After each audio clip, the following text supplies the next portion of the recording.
Frosty the Snowman may have been a jolly, happy soul, but Jackie Vernon was far more complicated. His son David says a knock on his family's door pulled back the curtain on his father's life before him. I don't know who answered the door. I might have answered the door, and there was a woman there with a kid who was older than I was. He was probably in his late teens, and he was a little rough around the edges looking. And the woman asked to speak to my dad. And I said, my dad's on the road. He's not home.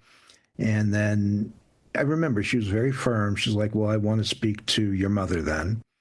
So my mom came, and I guess she assessed what the situation was right away, but my mom told me to go upstairs and talk to her. But I heard like a somewhat heated conversation going on. And then a couple of minutes later, they left. And, I had to know. I was like, so, I asked my mom, who was that? And it finally kind of came out that before our family, my dad had been married at least 3 other times, which I was kind of shocked to find out. And this was before he became famous. One marriage, I think, was when he was, in the military, when he was like 19.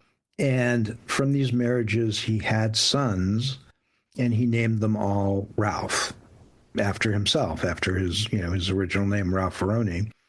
But he also abandoned all these families. He left them, moved on. My mom wasn't even sure if he had divorced one of the women or was even married to another one.